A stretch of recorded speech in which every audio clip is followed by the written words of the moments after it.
So my name is Iya Christine Clarice Tulin. You can call me Iya. I'm from the Philippines. I studied master's here in Tokyo University of Agriculture and Technology.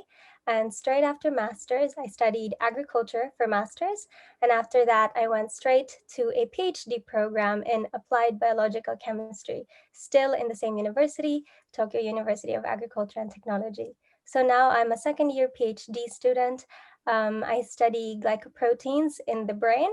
And at the same time, I really like art. So that's why I've decided to combine my hobby art with my major, which is biology, biochemistry.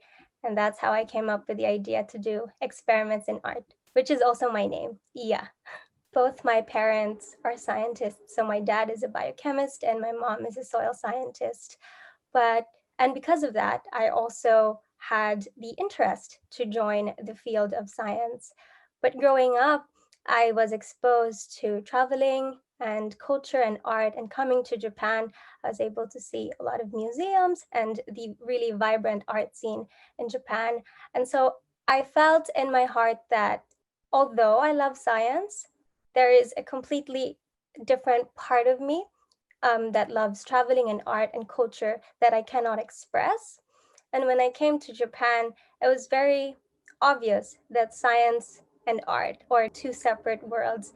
And for me, I felt it shouldn't be separate because creativity is so important in science. It helps us with our work, it helps us with our experiments. And at the same time, science can also be an inspiration for art. And that's why, because there is a need that I felt to combine this, that's why I started this project, which is experiments in art.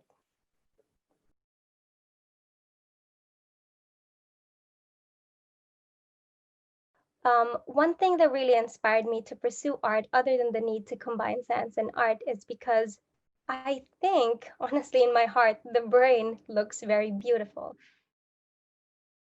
So the first time I studied the brain and I stained different chemicals to the brain, I just thought that the patterns and the colors and the shapes are very unique,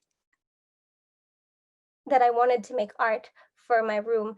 I think like I'm a painter of the brain because I can decide where the proteins will bind. I can decide what chemicals to use. I can decide where it will be in the brain. And at the same time, I can decide what color these proteins will be. So in that sense, I feel like every time I study the brain, I am also painting the brain.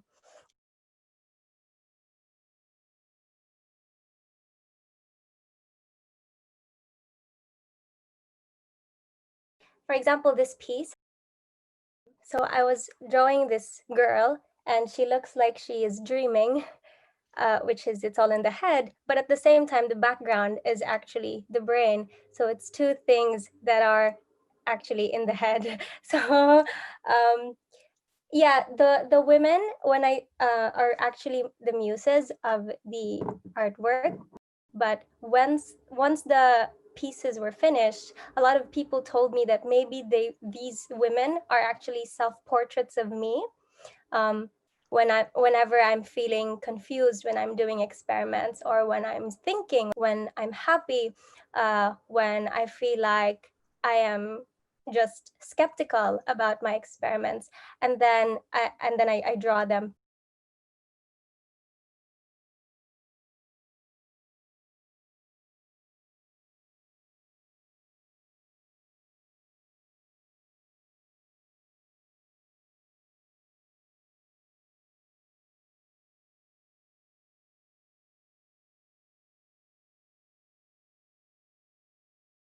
I think it's already a big step for a person to see somebody from their own culture, who speaks their own language, who at least knows similar pop culture references or can share the same food with. I think art is, of course, a really strong way to connect with people. And it's not only art in the form of paintings or illustrations, but art also in music. And so I think it would be nice to have activities wherein first these Filipino students get to meet other Filipino students in Japan and just engage and interact.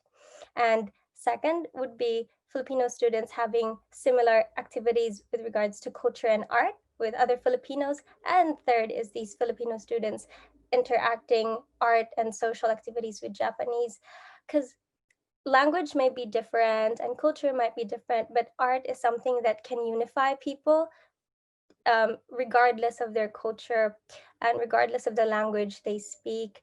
It's a universal language because it's beautiful, it's emotional, and I think things that touch people's hearts, it doesn't need to be spoken.